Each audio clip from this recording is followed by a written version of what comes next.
Hello বন্ধুরা, আজকে আমরা করছি হোয়াইট চিকেন। তার জন্য সবার প্রথমে চিকেনকে দই, আদা এবং রসুন দিয়ে ভালো করে ম্যারিনেট করে 15 থেকে 20 মিনিটের জন্য রেখে নেব। তারপরে একটা কড়াইতে সর্ষের তেল দিয়ে ধোয়া ওঠা অবধি অপেক্ষা করব এবং তারপরে আমরা সব পেঁয়াজগুলো দিয়ে দেব। পেঁয়াজ কুচিগুলো দিয়ে ভালো করে নাড়াচাড়া করে অপেক্ষা করব। এই ফাঁকে যতক্ষণ পেঁয়াজটা ভাজা হচ্ছে ততক্ষণে আমরা কিছু বাদাম ভিজিয়ে নেব।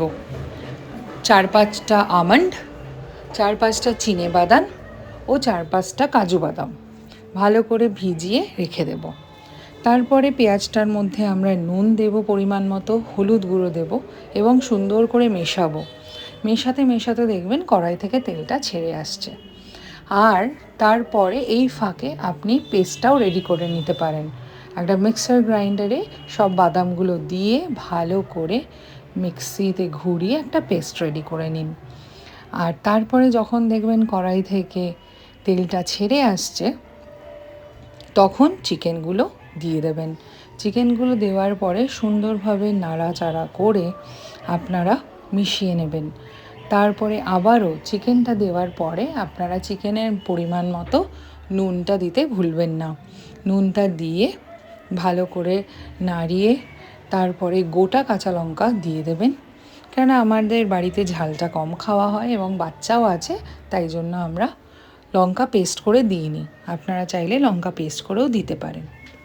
অ্যান্ড তারপরে আস্তে আস্তে করে সুন্দরভাবে টাইম দেবেন। চিকেনগুলো দেখবেন এতক্ষণে হাফ ডান অলরেডি হয়ে গেছে। আরও সুন্দর করে নাড়িয়ে একটা থালা দিয়ে ঢেকে দেবেন। তারপরে তুলে দেখবেন 5 থেকে 6 মিনিট পরে যে আপনার চিকেনটা অলমোস্ট ডান। যেই পেস্টটা আপনি করে রেখেছিলেন মিক্সার গ্রাইন্ডারে, সেই পেস্টটা এবার চিকেনের মধ্যে দিয়ে দেবেন। দিয়ে ফ্রেশ ক্রিম অবশ্যই দেবেন ওপর দিয়ে, দিয়ে ভালো করে নাড়িয়ে মিক্স করে আপনারা কিছুক্ষণের জন্য স্ট্যান্ডিং টাইম দেবেন। একদম শেষে গরম মশলা বাটা আমি ইউজ করেছি, গরম মশলা বাটা দিয়ে সুন্দর করে মিশিয়ে তারপরে জিনিসটাকে স্ট্যান্ডিং টাইমে রেখে দেবেন 5 থেকে 6 মিনিট। অবশ্যই দেখবেন একটা খুব সুন্দর ফ্লেভার আপনারা পাচ্ছেন, একটা সুন্দর স্মেল পাচ্ছেন।